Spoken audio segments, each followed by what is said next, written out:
Hey, how's it going? It's Grant with the Garden of Eater. Shelby will not be joining us much at all tonight.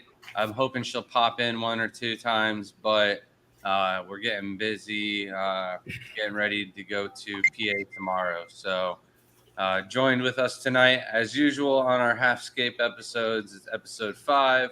We've got Brian Covey of Aquachar and Chance from Aquascape, Chance Kramer. So how you guys doing tonight? We're gonna have to do fist bumps this way. I'm good. You can't see mine. I You're punched, over here. I punched Oh, my right. mic in the way. I moved your mic. I'm sorry. So how's it going, guys? You guys got any new I don't know, news to report for the week? Let's see. I found some plants this week. I went out on a walk. I went on a little excursion, and I found some new old plants. Some plants that I had introduced to the hobby like years back, but had lost since, and the habitat got completely destroyed about a year ago. But I went to like waist deep water, and I found this like mound of substrate in the actual lake. It looks like where the backhoe like took a chunk out of the shore and then dropped it into the lake, kind of deal. Dude, I found it. So I got Ludwigia Kutzii back. Nice, I'm man. extremely happy about that. And then I found also a fully submerged Ludwigia Atala. So like that's a first for me. And I find the immersed version of it all the time. And it took me like close to 6 months of like nurturing the immersed version to get it to convert over to submerged, and it looked like crap. But I've seen like pictures of it in Germany and stuff of Dutch artists using it in scapes and stuff, and it's beautiful. But I finally found it fully submerged in the wild, and it's cool as hell. It's really nice. It's a nice Ludwigia. It's a vertical growing Ludwigia with pinnate leaves. It's like really cool. No, I saw your post. I was gonna say you lucked out with it, finding it in the submerged form. So Yeah. what about you, Brian? So it's a funny story. So I was playing around in one of my ponds I have out back, and it just has some local caught stuff. But I had taken this pond down a while ago, and just I had some Anacharis that just kind of like sits in there, and it has duckweed too. So it's just kind of a fun little pond. But I have a bunch of least killies in there, and that's like one of my favorite native like nano fish. So I really want to set up a nano tank because they act like cichlids if you get like in a fully planted tank and like really have it set up right. So I really want to do a nano tank with a bunch of those in there. They're a weird live bearer. They're like a conveyor belt. Yeah, yeah. Spit out one at a time. Yeah, they're not really Achille fish either. That's what's right. Yeah, that's fun. Yeah, they're a cool fish. So I've got some quite exciting news that I don't know if I've talked to you guys yet about, but I've also got some questions that I wanted to save for the stream for a chance about what's going on. So let's jump into chat. This is usually where Shelby shines and takes over, but what's up, Crypt Keeper? What's up, man? How you doing? Timing, just got home from work. Well, glad you made it. How's it going, Eduardo? I said this is usually when you take over, and this is where you shot. Are you jumping in? Okay. False alarm. Thought Shelby was joining. All right. How's it going, Big Dog? Nano Aquarium guy. How's it going, man? And then, oh, jumped on me. We got MTS multiple tank syndrome. Yeah, I don't. All right, I was looking for it. I don't see it. I don't see a card for him. All right. If you're a membership and you haven't messaged us yet, please email me at granteater@gmail.com. That'll bring you straight to me or Shelby, please send us your address so we can send you guys one of your membership stickers as well as your coupon code for 10% off the website. So we got these special limited edition stickers just for members only. So Shelby said, MTS, you're on the list of people that we haven't been able to ship yours out yet. So get us your address and we'll get that out to you. So yeah, the lace plant dropping seeds is cool. Sorry, I stepped away for a second. Oh, no problem, man.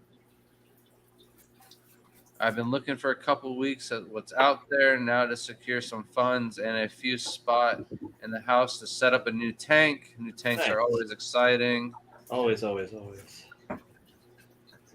How's it going, Matt? Hey, Matt, I was wondering if you could do us a favor and put up the live streams onto the Fish Fam calendar. We do it every week at 10 o'clock. Sometimes it's on or every other week it's on my channel, and then the other weeks it's on Chance Kramer. So if you could get that up on there, much appreciated, man. But I know you're a busy guy. You do a lot for us. So when you can get to it, it'd be much appreciated. And Dark River Aquatics, Grant, what species of dwarf shrimp tastes the best?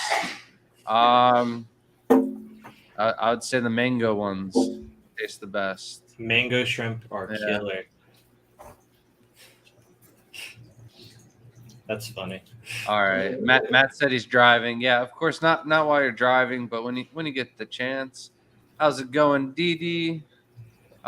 Dee, I forgot to mention when we were on the stream earlier this week that I had to wait on shipping out your package because of the holidays. So Shelby did you justice, though. She took care of your entire box and got that out on Tuesday. How's it going, Ryan? And then Crypt Keeper Chance took your recommendation to propagate the Amazon sword. Had to use a razor to cut through it. Was like a woody stem. Didn't separate into plantlets like crypts do. Cut into 4. Fingers crossed. Usually they so it'll grow in a rosette because it's a rosette type plant, and you'll get a baby that'll grow off the sides of them. If you just have one root mass, I mean, I don't know how that's going to work because that's essentially just one plant. But we'll see. Good luck. All right, cool. If you just emailed us, yep, we got it. So we'll get that out to you when we get back from Pennsylvania. And then Eduardo said, Nano, you just won on Dan's fish. Maybe jump back over to Dan's stream and collect your fish, man. And then the tracking shows it's getting here Friday. So sorry for the wait. Hopefully it'll be worth it. And then we got a question for Brian. I know to use a satchel for aquachar and a hang on the back. How do you recommend I use for a sponge filter tanks? Just plop into the substrate or tie a bag onto the sponge filter in the back? There's some videos out there, and I'm actually thinking about talking to some 3D printer people because you can use like Gatorade bottles and stuff and drill holes and kind of attach it on as like a full-on filter where the bubbles go through it. It's actually the best way to run aquachar because the bubbles kind of make it a self-cleaning. It pushes those larger things through because if you have it in your hand, you know it's the larger size. So it helps, extend the life and the biological side of it in there. So the best way to run it, I'll have to think about how to attach it. Usually it floats for a little while. So if you attach the bag straight to your sponge filter and just let the bubbles go over it, it'll work just fine. So I have a sponge filter that's it's actually a type of sponge filter, but it's a green biological reactor. Yeah. It comes with like the K2 media, that floating plastic K2 media. Yeah. Inside of it, but I completely dumped that crap out and I loaded it up with aquachar. I smashed some with a hammer and I put some of the flake in there and I put some of the chunks in there, like all variant sizes. Yeah. It ran really good, dude. I ran like 8 of those and the 20s on the fish porch that I used to have. Yeah. I ran. That's how I ran it. That's what I used as filtration. So it works really good like that. That's awesome. Yeah. So that's like I said. I'll try to find it on Amazon and put a link up of the filter. I'll do that. Yeah, I will. And what I was thinking is if I could find a 3D printer that can attach to like the top of those, like where the pipe is, instead of just directly onto a sponge filter, if you use like a Gatorade attachment, so you can screw it straight in. And this is something you can maybe DIY just by with a drill or something. But if you take it and put the bubbles into it and let it go through that larger hole mouth of a Gatorade bottle allows you to put the Aquachar like in that larger chunk size into it. So if you're a DIYer, start there. I'm going to be working on trying to find somebody to kind of just help people out and make a 3D printed attachment for those sponge filters. Because honestly, I've used similar stuff in other areas of the hobby, and the results were pretty amazing with the breeding side of it and the marine side of the hobby. So yeah, that's going to be where I'd start off with, and we can go from there. Can you put up the screen that I have on there, Grant? Grant has one. Is this what you're talking? No, not exactly, but something like that. Yeah.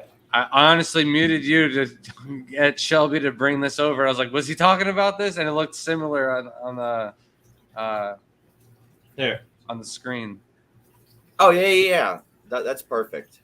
That's what I used. Because it was the cheapest option I could find. It's essentially the same as what Grant has in his hand. Yeah. But it works awesome. You just load it up with the bubbles go to the bottom, right? It goes up through the media. Yeah. Okay, yeah. That's the way I'd run it. That's the best way to run Aquachar. Yeah. Just swap out that media with that. Hey, send me that link because I want to share that. Yeah, and I cut out some of that pinky filter floss in a circle, and that's what I packed up at the top there, just because. Let me hold on 1 second. Let me see if I can find a box.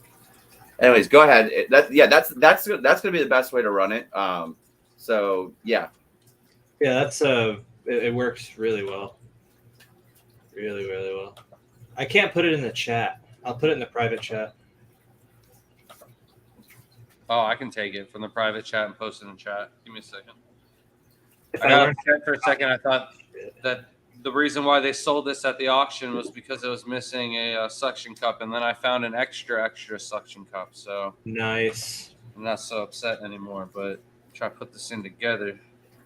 There. I only got this because it was $7 at our auction. I've been looking at these for a while now, and I've wanted to get one just to put the Aquachar in the bottom. So it's a sponge filter with little chamber attachments. Yep. And I'm gonna do like the fluval media or like matrix in one side, and then Aquachar in the other.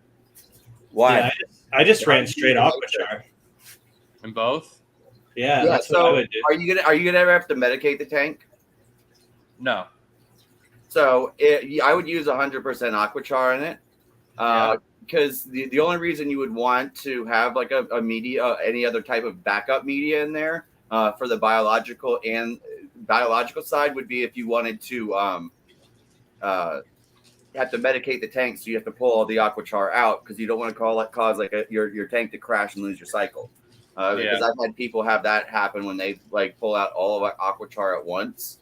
They'll be like, it's. I don't want to smile about it, but it was actually somebody complaining, saying that it did nothing for his tank except when he pulled it out, it caused a bacteria bloom and he lost his cycle.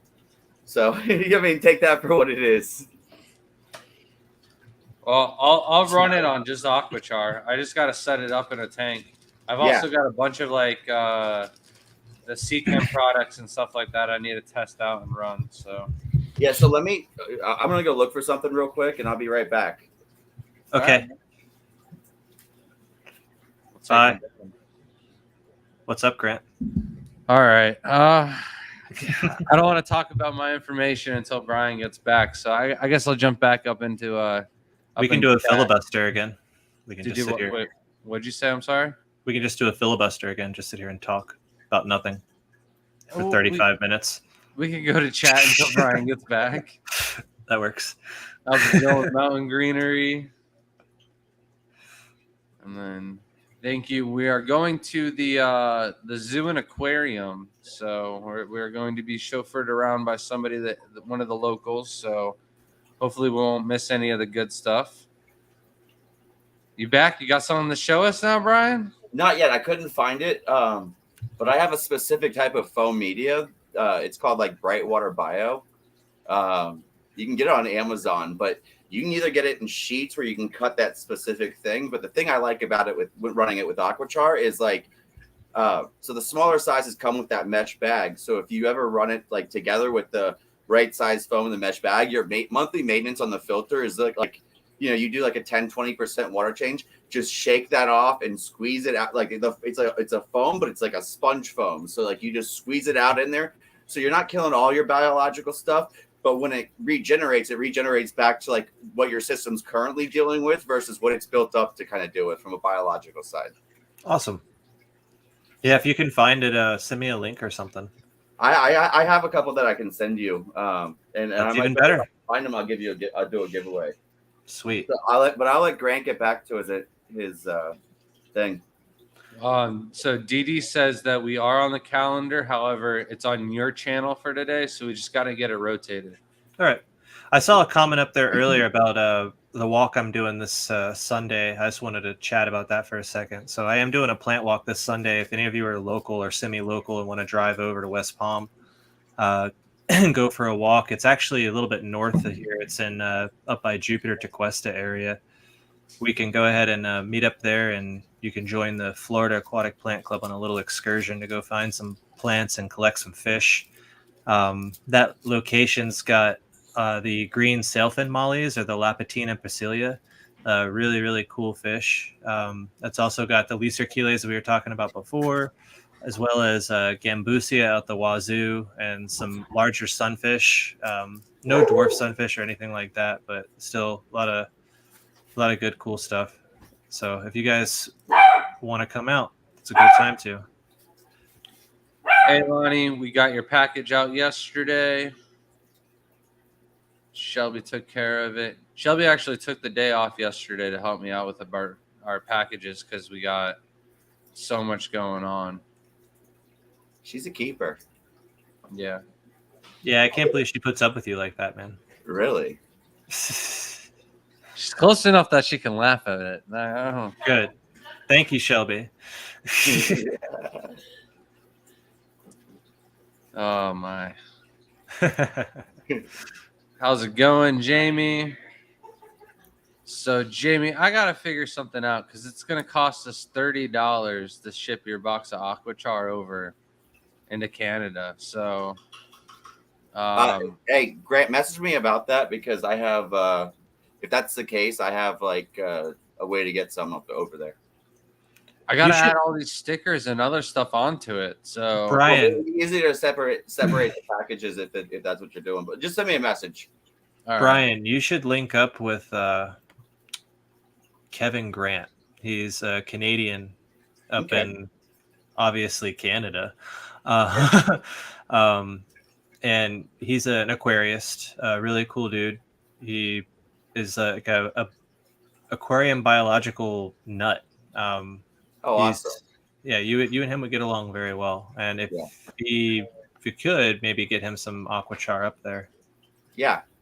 I actually sent some to Hip after last week when he jumped on. We were talking about him, so we got on the phone and chat a little bit about it. And I explained the biological side, or the biomedia. So it's meant to replace like the ceramics and stuff.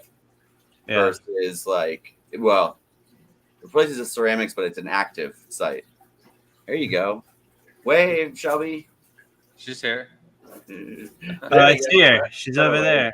High five. Or high five. It's inverted, so it's weird. It gets me every time. I So know. Chance, Nano Aquarium guy wants to try and go. So should he message you on Facebook? How does he register? There's no way to register, really. Just on the event, you can just respond there and message me direct on Facebook if you have any questions or need better directions. But yeah, no, it's kind of just a show up thing right now. We'll put his cell phone in the chat. as time goes on, we'll build up to more organization. I want to get better at posting up on the Facebook page and stuff like that, as far as how to actually register and have email lists and stuff. But right now, it's just show up and enjoy what is out there. So, How's it going, Ed? what's up, Ed? Hey, Snoop. Yep, also got your package out. Hey, Killer Kitty. So we need your address. You're another one of the members that needs to send us their address to our email, grantleader@gmail.com, so we can send you our sticker as well as a couple other goodies. Oh man. And So Crypt Keeper just posted so when I first got into like the aquariums and stuff, he found my old channel that I did like 8-9 years ago. Where like my top 2 videos, one's about putting plants in your filter, and the other one is about it's about red-tailed sharks. It's got like 15,000 views, and it was like the only reason I got good footage of the red-tailed shark is because it was the first time I ever used CO2, and I had gassed the tank and almost killed all my fish. So it's like gasping for air. Poor thing. But you live and learn. Yeah, dude. You know how There's an Aquachart channel out there that you can see, tank updates and some other stuff on there. Do you know how many fish I killed learning how to like use CO2? I'm not ashamed to say it. I don't care. You know how many plants I've killed learning how to grow plants the way I can now? I haven't killed any fish trying to learn how to do CO2. Yeah. Not a single one. He doesn't do it. Yeah. Hold on. All right. There we go. What was that? That's a new member. That's cool. Yeah. I've never seen that. Well, because nobody ever joined a membership while we were on chat. Let's So give this it my is the hand. first one. Yeah. Shelby also has a little emoji thing for when somebody donates to the channel. So Oh, we need to have a secret word like they do on Pee Wee Herman, and you can press a button and like all this crap comes on the screen. I will have Shelby work on that one. Thank you. But she wanted to make an intro and stuff like that. So she had some ideas. She want to make me an I just intro. don't remember what it was. That's all. I need an intro. If any of you are listening out there and want some free plants and want to make me an intro, She has an idea for for an intro for years too. nice. I want a plintro. Dude, you know what I found today? One single stem, but 5 leaves of red root floaters. Just Wow. came out of the woodworks today. Yeah, I don't know where from. they drop seeds like crazy, dude. I have all of my immersed substrate out there that I reuse. I have red root floaters that pop up out of every bin, just growing immersed. I have like a freaking little garden of them. If you want them, I can send them because I'm not going to use that many. When I get back, I was gonna hound you for them because I definitely need them. They're like they're such a good staple for the club meetings. Like My problem with my it is shipping to you. I feel like you're so close that it's like a waste of $8 or like and I almost want to like justify the $8 as like gas money to go I was over about to there. say. Or vice versa, because you've never been over here. Well, I need to make some trips. My issue is there's nothing going to happen probably before Kentucky. We're going to Kentucky, and then the week after we're going to Dallas. Yeah. So, all right. One of the things I need to talk to you about, Chance. Okay. Are we going to drive up together to Dallas? Because if so, Will has some boxes from Mark Beavers or Beeves. Did I butcher his last name? I don't know. You called him Bieber. Huh? You called him Bieber. I thought it was Beavers. I'm sorry. It's all right. Um, I'm sure he didn't care. but it's his boxes. So I thought maybe if you're going to drive up, bring them to here, and then we can drive them to Dallas. Yeah, that's fine. Is Will not going to Dallas? What's that? Will's not going to Dallas. They might be flying. I don't know if he's going, so probably not. I don't know. I haven't spoke to him in a little bit. I'll have to see. I'll call him tomorrow. But yeah, I don't mind. All right. And then Jamie said, Grant, I can cover shipping. No need to cover shipping. I just thought it was ridiculous that we were going to spend $30 on shipping. I just thought maybe I can find like a little bit of cheaper method rather than giving Hey, Grant, $30. talk to me about that afterwards because I think No, that's why I brought it up. I figured you had something or somebody in Canada could just give it to them, and then I just send them a couple stamps to get them the rest of the stuff up there. So yeah, it might cost a little shipping, but let me talk to my guy and see. And then yes, I believe we got Chance added to the Fish Fam link last week on your channel. I don't know. I haven't seen it, but that'd be awesome. I think we did. We talked about it. I believe it was. Word. Thank you. Thank you, Crypt Keeper, for moderating. Here's Brian's channel. Nice. My actual channel. The Aquachar channel, not Brian's old channel. Oh, darn. Can you put the old channel up there too? Because I want to see it. If you guys actually watch that, you could do like a whole movie night of things to make fun of me about that was bad advice that people like ate up back in the day. Like, it's amazing how much the hobby's changed. I want to do one of those like TikTok reaction videos to it. That's what I'm gonna do. Be fun. I'm so sorry to hear that, Ed. That's horrible. Oh, dude. Condolences, man. I'm so sorry, man. That's rough. Hopefully we can distract you a little bit tonight. Yeah, So- dude. I'm so sorry. Oh man. And EJ, how's it going? And then Crypt Keeper says, Chance, I'll PM it to you on Facebook so you don't have to look back through chat. So who are these guys? Oh, I don't know. So we are, and Shelby's missing, but the four of us are Florida Aquascape team. We did our first Aquascape challenge back in 2019 in Jersey for the live Aquascape AGA contest. And then we did another scape in Orlando this past Aquashella for the Fluval contest. Did you know it's Fluval? Fluval. Fluval. It's not Fluval. It's not Fluval. Fluval. Fluval. Like Yeah. Oase. We always pronounce Oase wrong too. What is it? It's like Hoas or something Oh. like that. It's I ain't weird, gonna man. bother with that. Nah. So yeah, no. And then Shelby's labels have come in. So I've been saying like Shelby wants to do more editing and stuff like that. And this is the first food product that we're gonna launch. Soy Ahoy. It's got our label on it. There's That's awesome. A little shrimp holding a little sword on the pirate ship with some treasure, a little shark, but it's called Soy Ahoy snowflake shrimp food.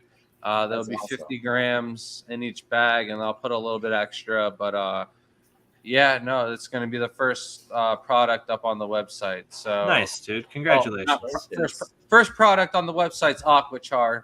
Then we got the Shrimp Envy product, but this is our first product. Nice. And then this is going to lead us into the next event. The other product that we're going to be coming out with is an all organic, locally fresh, locally sourced, fresh organic bee pollen. So we'll have bee pollen for the shrimp food. And I have another ingredient that I think I might even mix into it. So it's not just going to be bee pollen, but Shelby wants to call it the bee's knees and like have a shrimp with bees for knees. Shelby's absolutely correct too. Yeah, Shelby should do that. So Yeah.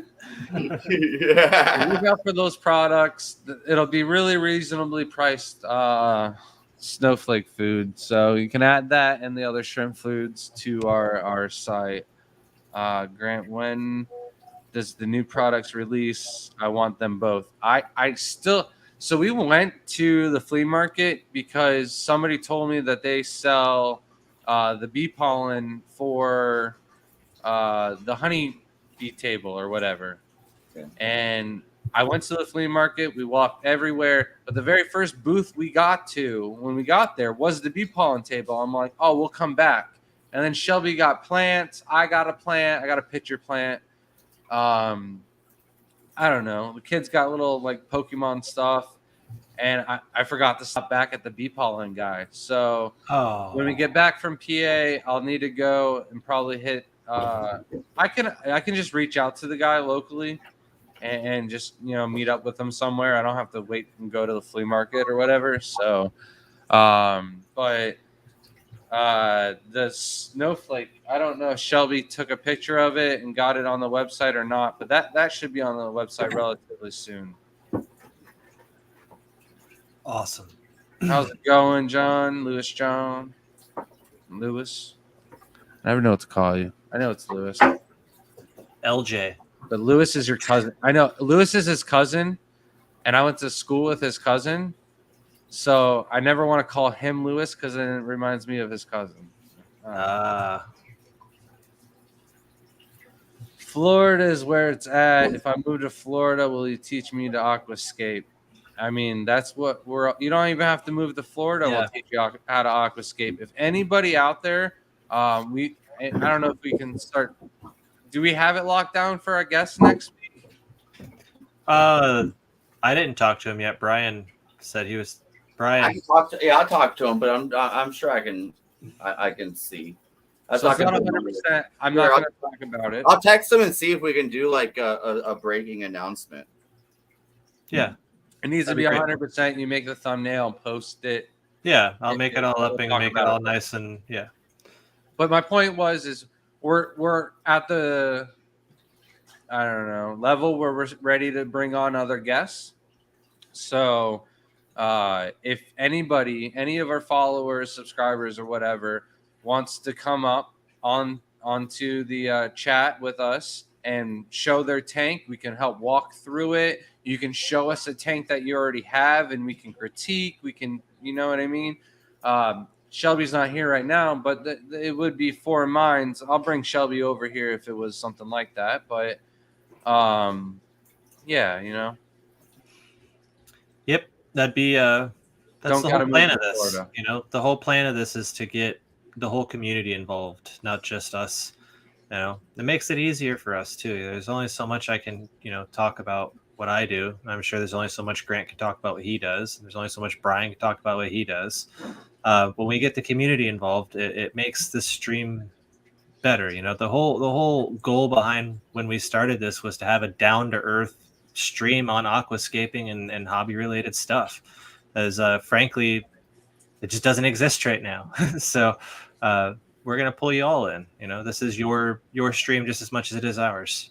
So and some of our best times are just hanging out at these events, and we only get to meet up 2 or 3 times out of the year if we're lucky at these events, and we're like, we need to find a way to meet in person or face to face somehow, at least, that we can hang out but also get some work done at the same time and then bring other people into it. It's a lot of fun. You want to answer this question, Brian? Yeah, but to build off of that, it's exactly like hanging out at the shows. Like that's what we wanted this live stream to be about. We wanted people to be able to kind of meet some people in the hobby, and we're not by any means experts. We want to build in public and kind of show people. There's people that know a lot more and that are in the States, and you can kind of have a conversation and maybe do some live critiques by people that have done this in place. But I see the question. Okay. A fluid bed filter. So yeah, you can run it in that. Usually I say to pack it kind of tight so it doesn't shard off and break around. But if you do, just put a sponge before your exit so it doesn't. Most of the people that are running it in a fluidized, like a fluid bed filter or something like that, like a K2 or K3 media yeah. filter, right? For Yeah. those that don't know what he's talking about, it's one of the filters where it's air driven and it Yeah. circulates and pushes up. So what I'm saying we is talk you about just want to, filters and we've barely done any filtration. So let's dive into it a little bit. yeah, that sounds good. Yeah, so we'll start there. So it's kind of like what Chance had shown earlier. That's kind of a fluidized bed filter or a fluidized filter. It's meant to kind of tumble the media around to kind of let everything oxygenate off of it. So with Aquachar, if you're going to run it in that type of thing, you don't want it to tumble as much. So put filter floss or something like that, or a sponge on top of it, so it doesn't tumble around, but the bubbles are still pushing the larger organics or the stuff that needs to be mechanically removed out. The object of that is to kind of break down those organics that are free floating in your water that kind of can rot and foul in your water column that your fish have to breathe. So yeah, you can run it in that a lot like the one that Chance showed. So. All right, then we've got, I missed it. What are you going to be in PA for? Where at? I am going to be speaking Friday at the Greater Pittsburgh Aquarium Society in Pittsburgh. It's at 8 Slots Avenue. Drop that down because 8 Slots. I put it in chat. Pittsburgh, and yeah, I'm doing a talk on shrimp. Bring in 2 bags to donate for the club, and then beforehand we're heading off to the aquarium and zoo. So I thought I brought that up on chat. Did it disappear on me? I don't know what happened. Sorry, I had to run away. My dog was flipping out. Oh no, you're good, man. How's it going, then, Ginger? All right. So I guess we're kind of dabbling on filtration a little bit here. We talked about that fluidized reactor filter. That was one that I was going to mention anyway. Yeah. Another instance or what I use a lot has been canister filters. I've used like almost every brand out there of canister filter. And I probably will never use another canister filter unless I absolutely have to. Again, unless I could, get the Oase big ass Bio 850 going. But I found through running sumps that sumps are just next level with aquarium care. Sumps are superior, in my opinion, to anything you can run for an aquarium, because you look at the volume that you can play with. You get like easier. They're so easy. So the maintenance on them so easy. So that's exactly. Yeah, I have the same opinion. That maintenance on the canister filters, like I used to run big ones that were kind of big. I got it off of eBay. They were clear and they had like layers of sponge that it was super easy to maintain. And then a little area where you can throw your carbon on the top and stuff like that. But for years I actually didn't use carbon. Funny story, but yeah. So that was usually what I used that and. You start a tank and you get into that, you regular maintenance thing, and then you just kind of slack off because your tank hits that, growth pinnacle and everything's balanced and you let it get too far. So yeah, I agree with you on the sumps. Let's go ahead. Is the Zis filter like a fluidized filter? I don't know what the Zis filter is. Yeah, I'm not sure. I have no clue. I know the K2 filter media, and Oase has a version as well. That's what we had talked about, yeah. Yeah, the Oase version is what I use, but K2 is the more known throughout the saltwater end of the world. Yeah. But Oase's is nice, and I believe it's cheaper than K2's.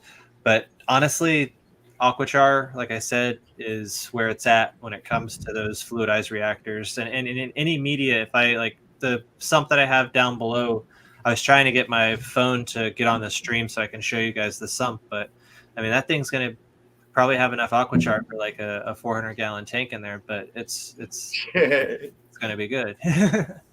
Trust me, So- I've got customers that have their original batch that they got from us like 3 years ago when we launched, and they just built it up over like every 6 months and stuff. Like I have one customer with like a 260-gallon tank, and he has 7 200-gallon bags in his tank. Nice. So Dude, it's meant to be, but that's the thing is you add it for the clarity, like the adsorption, like the new stuff, or you can regenerate and get some of that adsorption. But it's mostly meant just if you disturb it like once a month and rinse it off, you're basically managing your biological side. Think of it like live rock you can rinse easily. So yeah, that's how I treat it. I mean, I just treat it as a biological media because I never ran or haven't ever ran or never will intentionally run chemical filtration in any of my filters. Just didn't. But Yeah. the Aquachar, I'm not even looking at it for the purpose of a carbon or any of that stuff. It's the biological side of it that I care about it. You know, the Yeah. surface. That's my thing. That's where I'm at with it. So I'll explain a little bit of why that's important with Aquachar. So like a lot of us use, like we're familiar with ceramic media. You know, or even the K1, the reason you tumble the plastic medias and stuff like that is because they're trying to artificially oxygenate it. So what you want to do, think of like a live rock.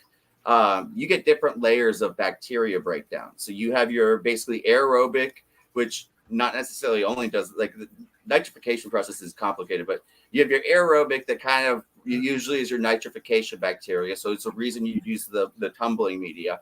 And then you want to build layers inside that break down different types, or basically tries to find their oxygen from different types of waste from as it breaks down the chain. You know, think about how waste in your yard or tree trimmings and stuff turns into dirt. It's usually because a lot of things have been eating it or have eaten it, and that's how that's where it is in the process of being broken down. So with Aquachar, what we do is we use that aspect of carbon that so like say you drop like water naturally wants to dissipate like contaminants or anything like that. Or you know, you drop food in there, the organics, like that food that's not eaten, will get soft on the outside and then start leaching into your water. That's why your water turns yellow.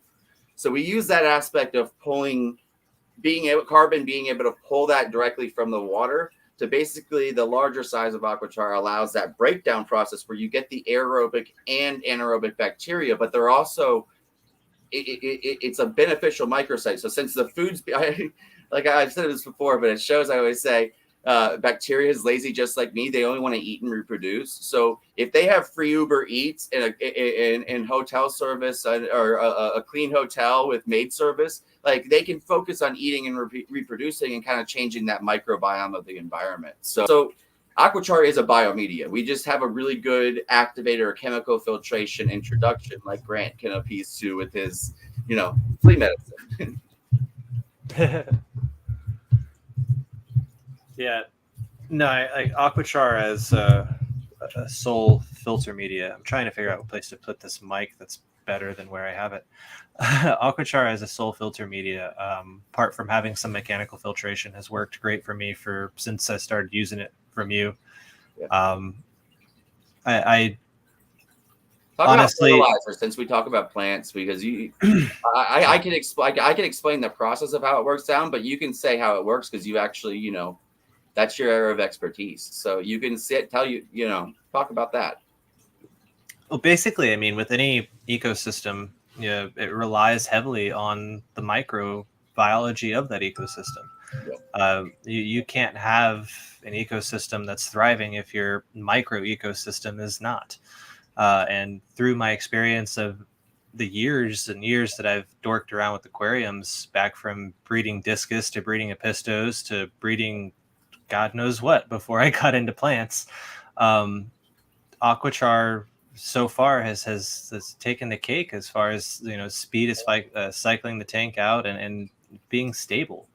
I can be pretty thorough on cleaning my sumps and stuff like that, but the Aquachar, the bacteria gets locked in there. I swear, like that. I can take it out and blast it with a hose and not have my tank have any imbalance after. It's good stuff. So as far as what it does with the plants, I mean, the bacteria that form on the aquachar are in the water column as well. You know, that bacteria isn't just going to hang on. You know, pieces get knocked off, and when they get knocked back out of the aquachar, they're going to get thrown into onto your plants and stuff. They're going to find other places to land and inhabit and start more colonies of themselves.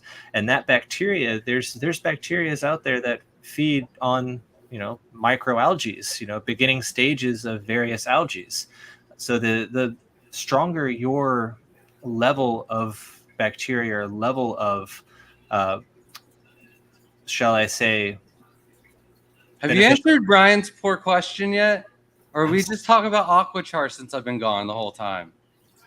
I was asked a question by Brian. Yeah, no, we were talking about nutrients, uploads, and carbon and stuff like that. But I gotta go, and we were talking about the same thing, and this guy's question's been up. Well, it was a CO2 question. We were waiting for you to answer it. Yeah, it's all you. I mean, all right, hold on, real quick. So, Lewis said, "Grant, take your hat off, and I'll donate $50 to the local ASPCA." So, I mean, how do you do that? Wait. If he doesn't, we need proof that he does it, or we're gonna shadow ban him from every Facebook group that I'm an admin of. All right, that's a lot. Ready? There we go. Oh, he got you. So I won't count that. Don't worry, LJ. All right. You made it really harsh before I did it. I was like, oh, man. All right, back to Ryan's question. There's so much. We got to hurry up, though, because I kind of got to call it a short night unless Shelby's not ready to call it a night. But we'll figure that out. I was on a roll. I was halfway through. I was halfway through answering Brian's question. That's got to go to next week. Find out part 2 of Brian's super long question of anaerobic bacteria on the aquachar. I don't know. That's all I got from it. Well, we were talking about filtration. Like this and is plants. Like we can introduce as many different types and variations of plastic that you know are out there, and you know, I think all of us have done enough tanks that we've pretty much gone through the gamut of like hang on backs and stuff like that. I think we just got to answer the question, though. So, yeah, interested in doing a sum. How do you go about getting a good level of CO2? Oh, you just put it by your return pump. I just cut out plexiglass and seal my sump. Like I just put a lid on it. It's not. I mean, the off gassing of a sump is very minimal to what you think. You know, especially if you're running a reactor and you're cranking out like 99.9% dilution rate of CO2 in your reactor. The off-gassing, what you get from a sump is going to be extremely beneficial at that point because oxygen that you get from the off-gassing, that respiration cycle is just as important as cranking CO2 on them. So, no, I don't worry about it. If I have to, I cap the sump, but the only reason why I ever capped the sump was more so for heat when I was doing discus. Doing plants, I don't worry about it. I haven't had any issues with off gassing or any of that nonsense. Yeah, and I just want to say, so my way of running CO2 with a sump is I'll just take a diffuser or whatever I'm using. There's so much that I can actually run my CO2 higher in my system, not necessarily because of off gassing, but I usually I don't even do that. I just take a little one of those reactors and I put it under when I'm running in a sump. I just put it underneath the return pump, so it's already bubbles, and then it gets chopped up by the pump. It goes directly into the system. Killing me, Brian. I got so much to talk about. I don't even know if you know the news yet, man. I'm gonna blow your mind here. I'm gonna answer Chris's question, and then I'm diving into this. All right. Let's go. Blue bolts, extreme, deep blue, crazy blue, and whether other varieties are there. All right, I'm just gonna get right into it. Blue bolt is a basic pure Taiwan B. All right, a deep blue bolt that's solid, deep all the way head to toe. That's gonna be an extreme blue bolt. The crazy blue, a crazy blue is just a blue steel that has more blue variation than the typical blue head, white body blue steel that is commonly sought out for. Crazy blue can be all different weird patterns and shades of blue. So those are just not pure Taiwan bees. So that's the difference. But so anyways, and this big news is going to have a question for Chance at the end. So have you heard I'm sending shrimp on a rocket? I have heard this. Did I tell you in the never heard last this of it. stream? You had said something about someone contacting you in regards to sending your shrimp in a rocket, and you needed to contact them back to see if it was for real. It's But for I real? probably did it after stream. I didn't do it on stream. Did you know about I it, saw the Brian? post. I saw the post. So Oh, okay. I don't Right. I don't remember when. I just remember you probably saw the post. So Here. this Polish company asked me to ship them some shrimp so they could put them on a rocket and send them up 10,000 feet in the air.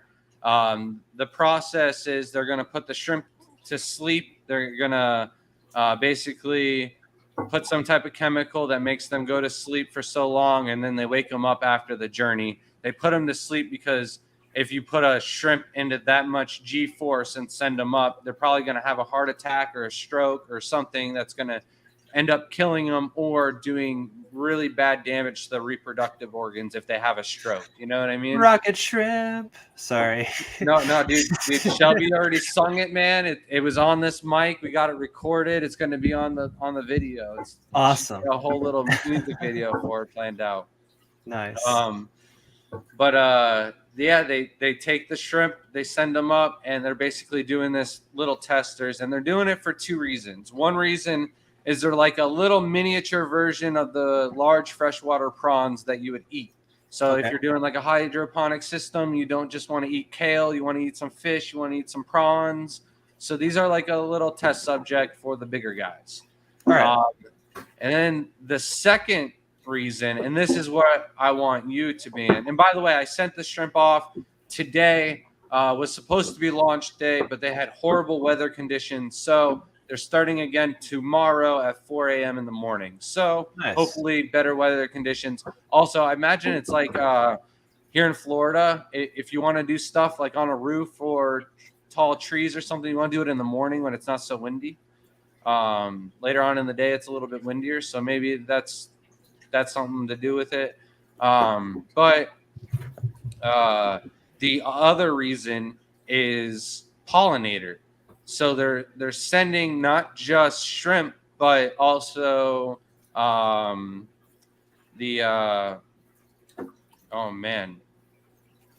bumblebees, honeybees. There you go. Okay.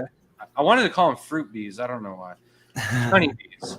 And of course, I get the honeybees as being pollinators, but the shrimp as being pollinators. So do you think there's any aquatic plants out there that the shrimp could possibly be helping with pollinating underwater? Most pollination, if not all, is done above water. So like the things that flower underwater are like your tidal plants, like cryptocoryne, bucephalandra. They only flower underwater as a stress response to being submerged. So like basically either your CO2 went a little wonky and the plant's actually stressed and it's like, and then it flowers real quick. It shoots up a space. Same thing with Anubias. Immerse, they flower obviously for propagation's sake. And Apunigitans, like how they flower underwater and then pop up, they're not viable for pollination until they're out of the water line. I mean, long or short answer to your question, to my knowledge, no, there's nothing that's pollinated underwater. The other thing is, could they be eating seeds and then the seeds be germinating after they've excreted them out the other end?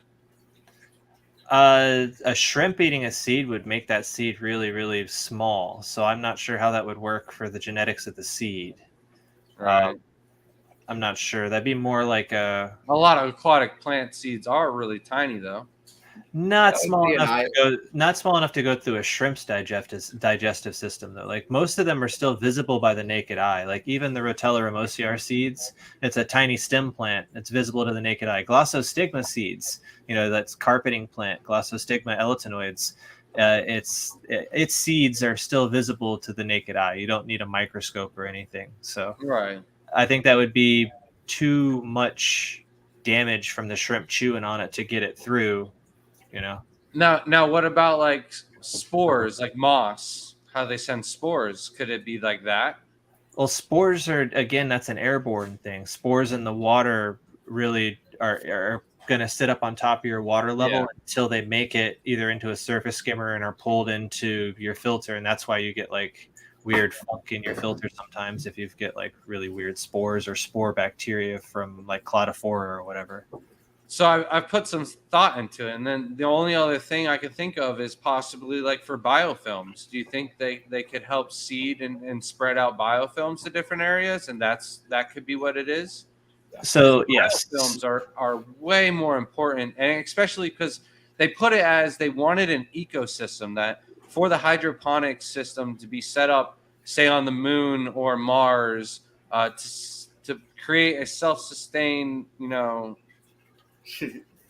not gonna say anything. colony. They couldn't just use fertilizer and seeds to do the hydroponics. That they would need something else, like some type of mini ecosystem, and the shrimp and the bees were going to be the pollinators for that. Yeah, I mean, like again, shrimp, I'm not sure on the pollination part, but as far as your biofilm consumption and converting that process, they're definitely the easiest, fauna to keep in a tank that helps with that process. Yeah. So as far as, helping to convert biofilm into a viable source for, nitrifying bacteria in the substrate. I also got to send you some aquatic isopods because I think they're just as easy and just as hardy. Yeah, I mean, that's perfect. That'd be awesome. Yeah. So that is where I'm at. We got 4 minutes left. If you guys had any filter things or anything you wanted to bring back up. Put on MTS's comment about his lace plant real quick. As far as what propagated your lace plant, nothing. It's an angiosperm. It's a Punageton. So it flowered and seeded itself. An instance of stress, or in my opinion, a Punageton madagascarensis, or the Madagascar lace plant, it goes through a maturity level where it actually will send up a flower regardless. It's just like a time to where it's grown to a certain point where the bulb can't basically split anymore. It's happy where it is and it'll throw it up. Other instances with it, though, in my aquarium, I've had, where I stress it out. Again, stress responses are why plants throw flowers up. They're either really, really, really happy where they are, so they're going to put a flower up to reproduce because they feel, hey, this is a good spot for me to drop some seeds, or they're stressed out and they're like, shit, I'm going to die. I better make some seeds and disperse them everywhere so I don't, ruin my genetics. So you have to keep that in mind. You can stress flower it, or it can flower because it's happy. It all depends on what you see, what you notice in your aquarium. If you see everything's looking good and your plants are growing good, then there you go. It flowered because it's happy. If you have stress going on and things are dying and there's lots of algae, or you recently changed fertilizers or your water chemistry, that's a stress response. So, yeah. How's it going, Yellowstone Aquatics? I'm going to try and catch up in stream before we sign out. Yeah. There was another question, so how's it going, Jeff Kane? And DJ Brian does have a YouTube channel of his own, as we talked about earlier in the stream before. If it's on your clipboard still, and you can send that Crypt Keeper for DJ Owen, much appreciated. May I ask why you were not using carbon for a while? If you don't mind, it seemed to be the consensus for most folks that you only use it when you're removing meds or chemicals, and I just wondered. Brian or me? So me, I mentioned it earlier. Go right ahead. So I didn't use it for like 5 or 8 years. So at about the same time, I had noticed a lot of deficiency, and it was mostly because of the way I was using it. I was leaving it in too long. I was just rinsing up, throwing it back in, kind of the way I tell people to use Aquachar. But when you do that,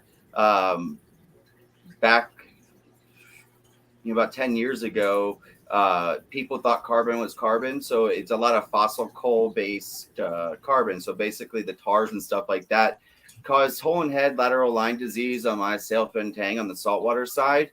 And I saw a lot of deficiencies in my plants from dosing and stuff like that.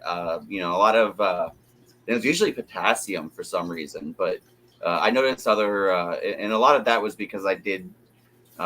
So I just switched to heavy water changes and maintenance and everything like that.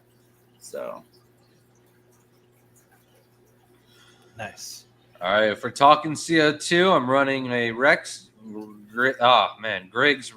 reactor. I'm horrible at reading. It's all right. A new 40-gallon, thinking about adding a small diffuser in the tank per Dennis Wong's advice of doing both. Worth it, yay or nay? I've done it. I find if you're growing sensitive plants or like more of the rare plants or more of the sensitive stem plants like Ludwigia white or some of the Rotalas or some of the Rotala macrandras, the extra CO2 put into the tank by the diffuser is helpful, especially if you can get it to be a nice fine mist and get the bubbles to actually come in contact with the plant. That's another thing that Kevin Grant has kind of put on to the world is the physical contact of the actual CO2 bubble on the plant does something. There's no proof one way or the other. But I have ran, Dutch style tanks or even like sensitive farm tanks where I have both a Rex Griggs reactor and a diffuser inside the aquarium. Works great. yeah, I mean that's a photosynthesis reaction. It's bubbles have a negative charge, so they'll attach to the plant. Yeah, but as far as if the plant does anything with them or not, that's the question. And so, no, the shrimps are not driving the rocket. I will be getting footage of the shrimp during their travel, and I don't know if it's just going to be like a bunch of sloshing bodies of sleeping shrimp, and everybody's just going to be like, "Yay, they're dead." You know what I mean? I don't know if you guys saw the Easter egg that we opened up, and then a bunch of shrimp came out of it of different colors. And it got like 1.4 million views across our platforms. But like the first like wave of comments were all like, "Congrats, bro, you killed them. Like, way to go, you killed them." And I was like, "What do you mean? They're not fish. They're shrimp. Like they belong on the bottom. That's where they go." And no, your fish are shrimp and they're walking. And what did you do? yeah, so eventually it caught on, but I feel like I'm gonna get a bunch of those comments with the rocket shrimp just But I mean, dust it off. But the thing is if I can get the shrimp back, they traveled from Florida to Arizona in incredibly hot temperatures. Like the heat index this year is off the charts. It is, dude. It is really hot. All right. It's hot. So they make it from there, go 10,000 feet up in a rocket, and come back all the way to Florida, and I can get them to breed. I mean, Elon Musk has to give me a job, right? Yeah, man. Or at least give your shrimp a job. They're going to be top dollar if they're going to Tesla. The most traveled shrimp. A Bitcoin each, yeah, for real.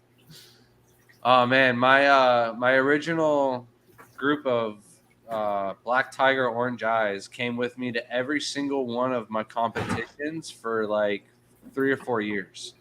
So they went to Chicago 3 times, to New Jersey twice, to Dallas, and Orlando. So that's crazy. Boldly go where no other shrimp has gone before. Exactly. Grant, I feel like you mentioned it. I feel like I mentioned it on the stream on Monday and then again on the Aquatic Morning Show. So either way, I'm excited. That's cool. And do shrimp propagate rice? I don't know. I don't know how rice is farmed in the water and everything, but I know that they keep special fish with the rice because they eat the bugs that eat the rice. Yep. And there's shrimp in the rice paddies and stuff like that. There's grass shrimp or everywhere. Shrimp, I believe, are really common in the rice fields. Yeah. How do they put the shrimp asleep? I don't know what chemical. I'm gonna ask what chemical. I keep forgetting. They let Grant use CO2 on one of his tanks. That's how they do it. Just fill the bag with CO2. That's what they're gonna do. Like date rape the shrimp. And Snoop, how do you create green rillies? It's just a morph that appears out of like 1,000 green jades or green emeralds, whichever ones you want to do. I might get one rilly. The problem is the rillies can gain pigment as they grow older, so it might start a rilly as it's young, be a rilly juvenile, and then it matures and it's a full solid color looking shrimp. So that's the only problem with trying to create your own rillies. They change and flip flop, and they produce the most culls. So you can imagine the very first generation, you're going to get so many culls. The next generation and so on after that, you'll get less and less, but they'll never be perfect. How's it going, Scuba Steve? Grant, when you post this stream, you ought to post their channels in the description. Yeah, I agree. We need to do more in the descriptions. It's just time. Like this week, we're pinched. It shouldn't even be on the stream still, but I haven't gotten Shelby coming over here saying we're ready, kick me off. We need to go to bed. So I'm trying to catch up in chat. But I got Crypt Keeper here to share everybody's links for me. So anybody that's watching the replay or whatever, go to 1 minute and 6 seconds and you can find their links. Shrimp, bayou, and water. Wonder how gravity will change that. Little bubbles of water floating with a single shrimp inside, free floating in space. That alone is worth the time and money spent on the mission, just to see the bubbles of water floating with the shrimp in it each. That would be funny.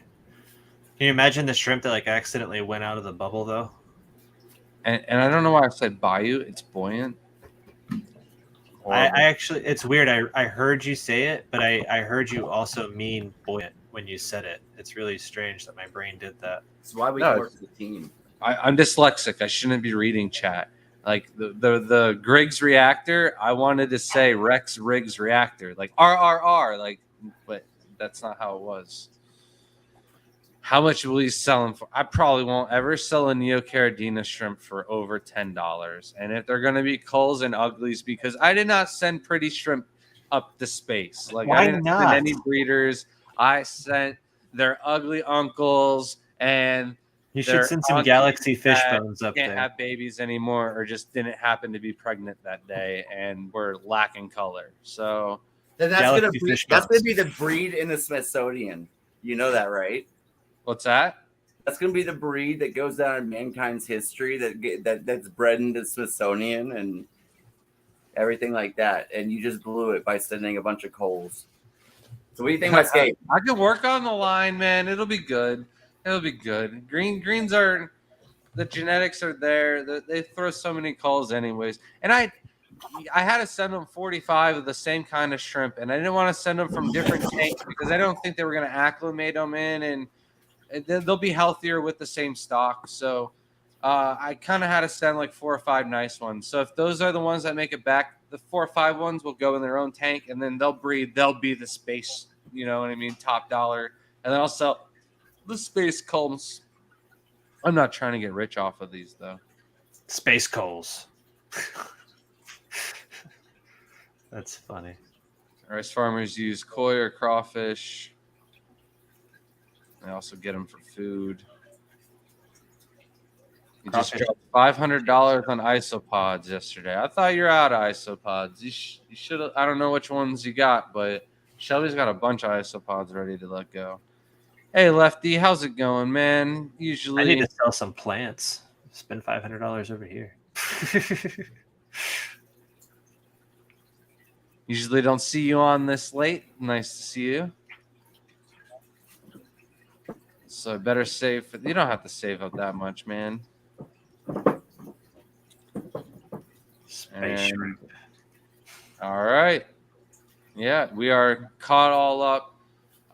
So I'm going to say this is going to be it for the night, guys. If Shelby hasn't kicked me off yet, I should probably go help her and get packed so we can get to bed. We got to get up early and leave super early in the morning. So Real quick, Brian, move that rock all the way to the right. Where? The one all the way. Oh, nope. Don't leave that. All the way, all the other side to the front. Nope. Other side, other front.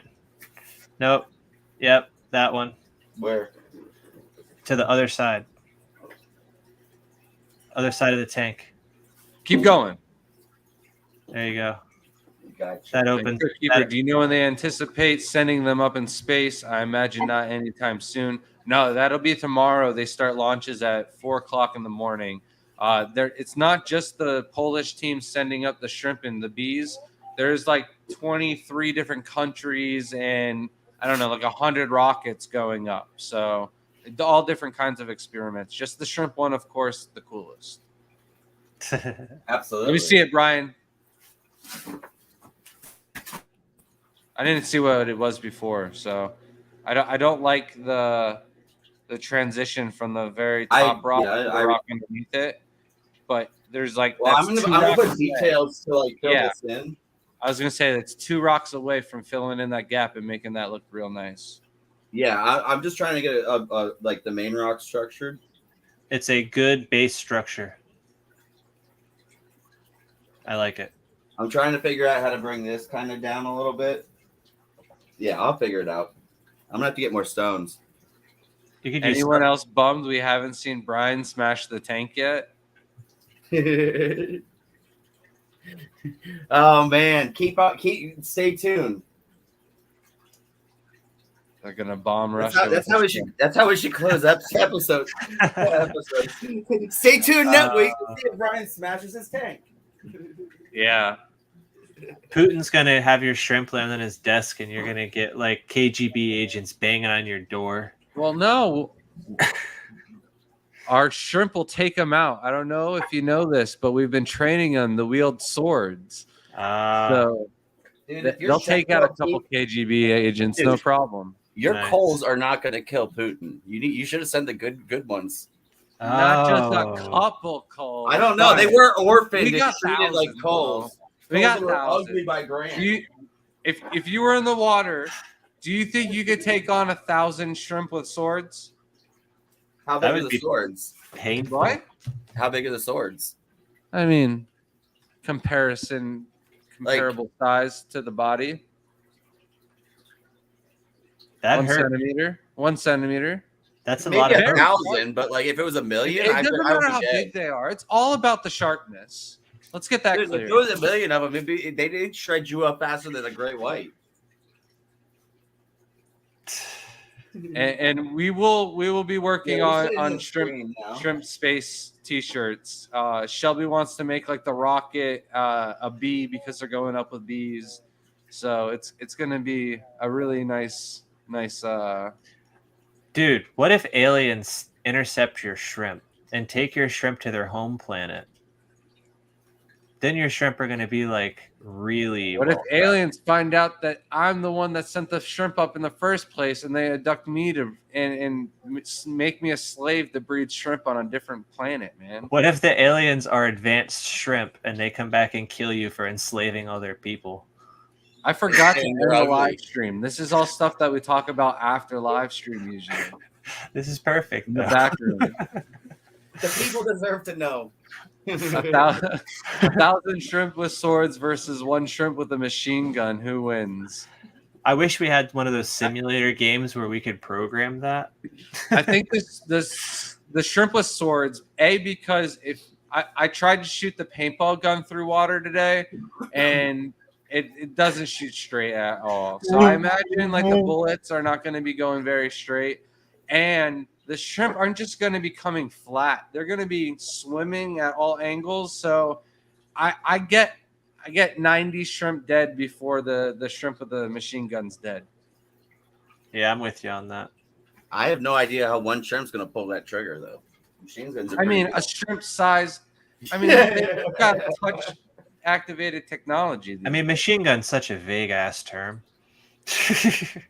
Galaxy shrimp would have been a fitting variety to send. Missed opportunity. Not my fault. They did not want any Caradina shrimp. Only Neos. I guess they had the test with the chemical that they used to put them to sleep, and it was just the Neos that did well. So. Ambassador shrimp, 20K a pop. Just landed in a hot box conversation. You did. I'm sorry. See, I told you this is awesome. This is water slows down bullets. Mythbusters did a whole thing on it. Yeah. Yep, I remember seeing that. Yeah, I my redneck. I don't know what relation he is. My girlfriend's brother. We go to his old place and we used to shoot the ARs into the ponds and stuff like that, and you couldn't even hit like big fish or whatever because the velocity of the bullet became so crappy. I think like 2017 or 2018, it's medical. But it's not. Yeah, it's not legal. You got to have a medical license. Yeah. So. Which you would think, with how much money Florida tries to bring in, that they would have had that done sooner. But I mean, it would get the tourism up. Imagine going to Disney World. I don't think you can get high at Disney World in California. They just you can't. They just outlaw it anyway. And you haven't gone with me. Throw you in Disney jail. Hang out with Goofy in the Disney jail cell.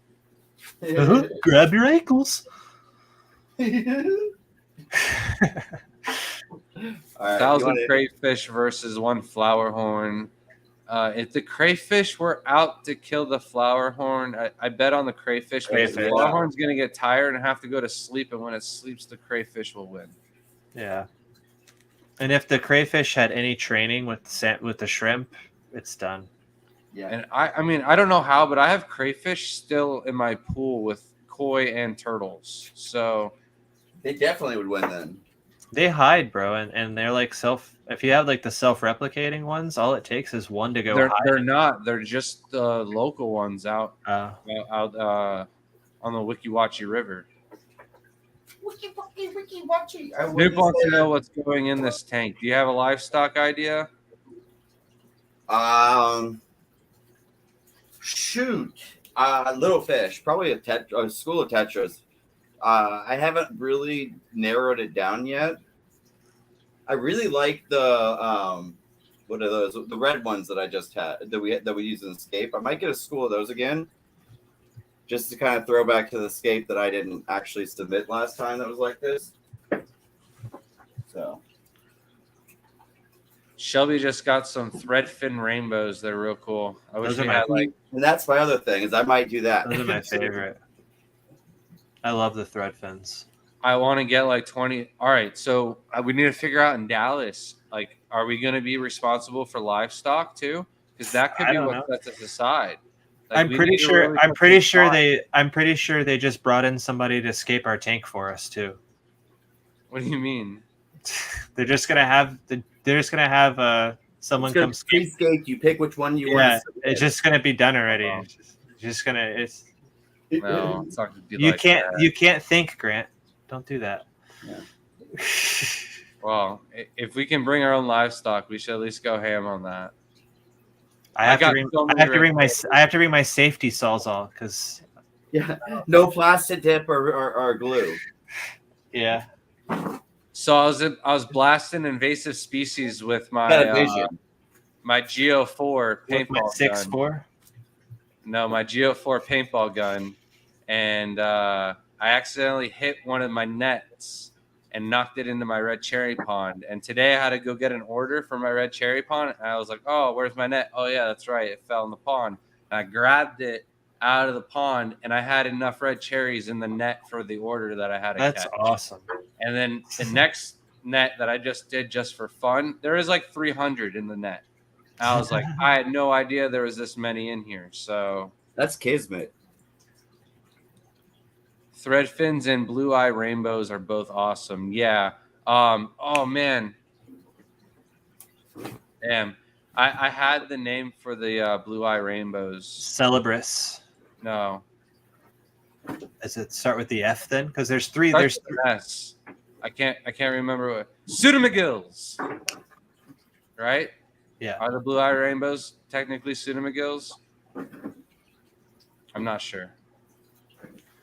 We got the little tiny underfins. But it took me forever to remember that. I used to do maintenance on the Weeki Wachee State Park ponds. It's been a fun experience. I didn't know they had ponds. That's awesome. Yeah, thread fins have a great shape. White cloud minnows are really nice too. Shelby wanted to get some long fin ones at the auction, and we forgot all about them. Cool You have some story. gold white clouds, huh? Cool story about white cloud mountain minnows. So they come from one lake in South America, and that lake is actually now destroyed. It's gone. It doesn't even exist anymore. So if it weren't for our hobby, like the aquarium hobby, white cloud mountain minnows would be no more. So cool. Same with red-tailed sharks. There's lots of stuff like that. Yeah. There's lots of plants And what's like that, but we crazy- just don't know it yet. But what's All these crazy people about that? flipping Bucephalandra and stuff left and right. That habitat's gone, and they're like selling ripped out from habitat plants like left and right, when they really should just like tuck that away and farm it for a year or two, because then they could really sell it for some cash. Because Yeah, that's the problem. Is like these are fish that can actually be commercially bred, and we're just destroying their habitats. Yeah. And Xanadu sent Pseudomcgills and Zingenders. It started with a P, not an S. It sounds like it started with an S though. But Is that genus or species though? The Pseudomcgillus, is that the? Yes, there you go. So that's the whole genus of the rainbow fish family. So what's the species? That's the question. See, I'm trying. I made like a whole goal this year to like learn my Latin a little bit better on the fish. Pseudomcgill was like one of the ones I just picked up on. All right, that's gonna be it though, guys. Thank you everyone for joining us. Thank you our mods. Thank you to the new members who joined. Remember, email us with your address so we can get you guys your custom limited edition members only stickers. You can catch us next week, Wednesday, 10 a.m. over at Chance's channel, Chance Kramer, 10 p.m. episode 6. Might have a special guest, might not, but we will have plenty to talk about. The mission to space will be over. I should have the shrimp back in my hands by then, and go over a trip to PA and a couple other things. So thank you guys. Got any final words, Chance? No. What about you, Brian? I got nothing. Appreciate everyone joining. Yeah. Thank you so much. Thank you so much for hanging out. All right. Later, guys.